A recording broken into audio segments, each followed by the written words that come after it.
There's a whole lore about dreaming. In fact, Sigmund Freud wrote a book called The Interpretation of Dreams, which many people think is the foundation of psychoanalysis.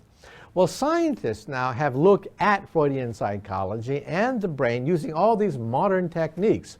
And first of all, we realize that perhaps Sigmund Freud wasn't totally wrong.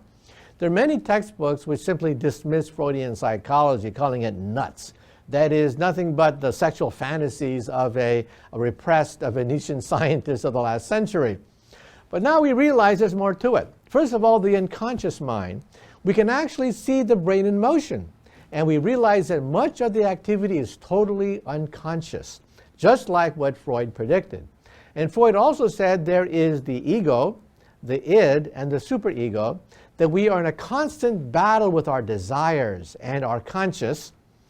And we see that now with brain scans. The ego is basically your prefrontal cortex. That is who you are. When you wonder, where am I anyway? Well, you're right there. You are sitting right behind your forehead. And then your desires. We see the pleasure center right there at the center of the brain. That is the libido. We see where the pleasure center is located.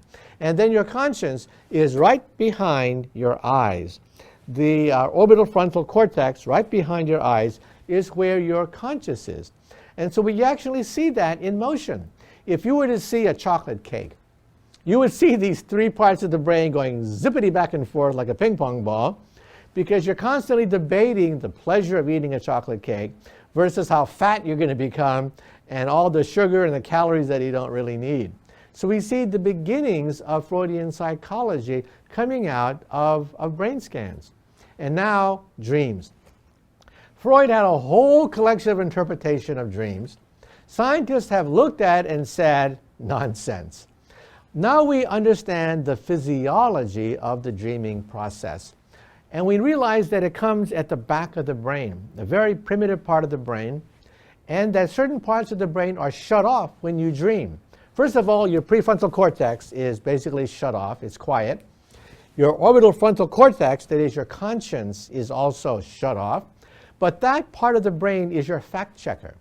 The part of the brain that said, that's not right, something's wrong, is right behind your eyes. That's shut off.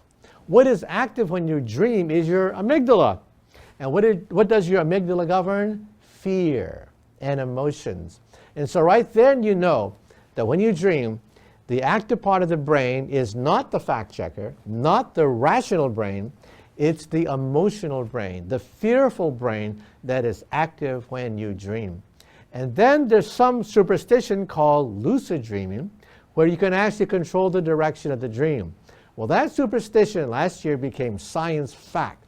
At the Max Planck Institute in Germany, they were able to show once and for all that lucid dreaming is testable, reproducible, it is real. And here's how they did it. They took a person who was about to go to sleep and told them that when you dream, clench your right fist and then clench your left fist. Now, when you dream, you are paralyzed. You cannot move when you dream. Otherwise, we'd be able to carry out all sorts of horrible things and destroy ourselves. So we are paralyzed when we dream. But when this person went into a dream state, you can clearly see that the brain initiated orders to clench your right fist and your left fist. In other words, he was conscious while he was dreaming. There are many Buddhist texts, many texts hundreds of years old, that give you the outlines of how to control dreams, lucid dreaming. We now know that it's not hogwash, that you can actually do this. You can actually direct the course of your dream. And then one day, we may be able to brain scan the brain as you dream and put it on a screen. In which case, somebody will be able to see you dream and know the direction of the dream, and you are conscious of the process. In other words, the movie Inception is not totally hogwash.